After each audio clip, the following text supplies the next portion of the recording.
କିଛି ନୂଆ ଶିଖିବା, କିଛି ନୂଆ ଜାଣିବା, କିନ୍ତୁ ବୁଝିବା, ପଢିବା ଏବଂ ପ୍ରୟୋଗ କରିବା ସେଇଟା ହେଉଛି ଓଡ଼ିଆ ପାଠଶାଳାର ପ୍ରଚେଷ୍ଟା।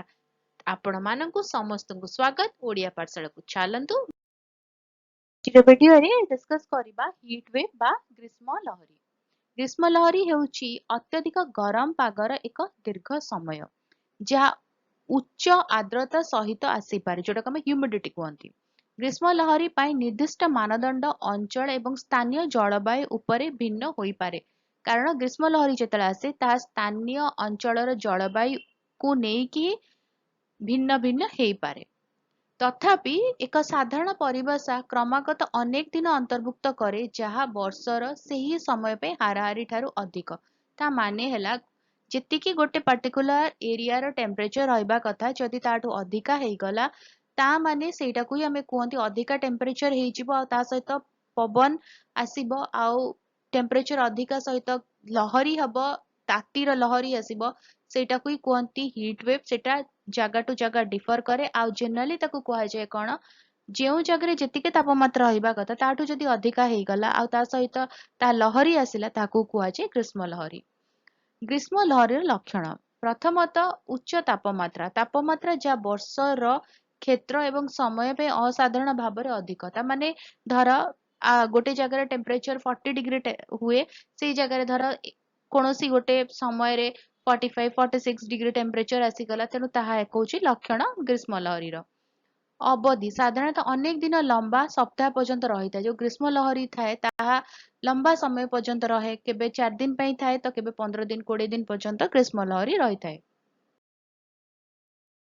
ଆର୍ଦ୍ରତା, ଉଚ୍ଚ ଆର୍ଦ୍ରତା ସ୍ତର ଅନ୍ତର୍ଭୁକ୍ତ କରିପାରେ, ଯାହା ଉତ୍ତାପକୁ ଆହୁରି ତୀବ୍ର ଅନୁଭବ କରିପାରିବ। ତା ମାନେ ଯଦି ଟେମ୍ପରେଚର ସହିତ ହ୍ୟୁମିଡିଟି ବଢିଯାଏ, ତାହେଲେ ଅଧିକା ତାତି ଅନୁଭୂତ ହୁଏ।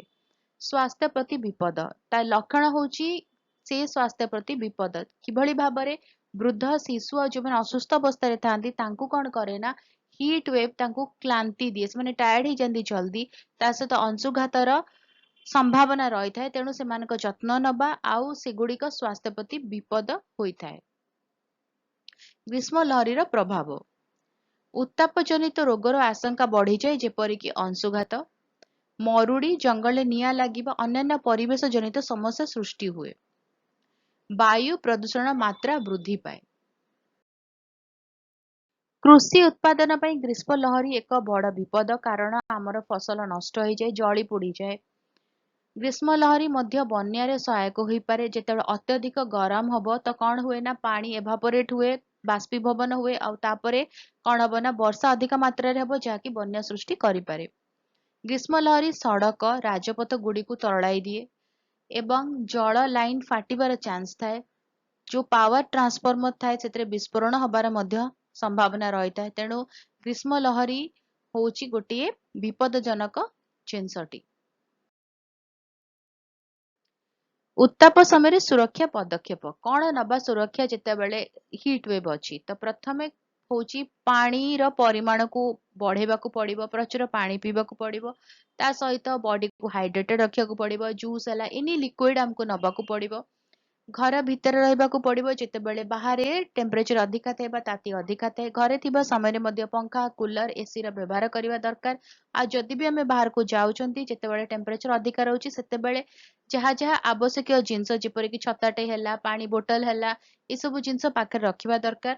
ବିଶେଷ କରି ଦିନର ଉତ୍ତପ୍ତ ସମୟରେ ଶାରୀରିକ ପରିଶ୍ରମକୁ ହ୍ରାସ କରନ୍ତୁ। ଯେଉଁମାନେ ଫିଲ୍ଡ ୱାର୍କ କରନ୍ତି, ଯେଉଁମାନେ ବାହାରେ କାମ କରନ୍ତି, ଖରାରେ ଓପନରେ କାମ କରନ୍ତି, ଯେଉଁମାନେ କନଷ୍ଟ୍ରକ୍ସନ କାମ କରନ୍ତି, ରାସ୍ତା ତିଆରି କରନ୍ତି, ତାଙ୍କ ଶ୍ରମଟାକୁ କମେଇ ଦେବା କଥା, କାରଣ ସେମାନେ ସେତେ ସମୟ ଲମ୍ବା ସମୟ ଖରାରେ କାମ କଲେ ତାଙ୍କ ଦେହ ଖରାପ ହେବାର ସମ୍ଭାବନା ରହିଛି।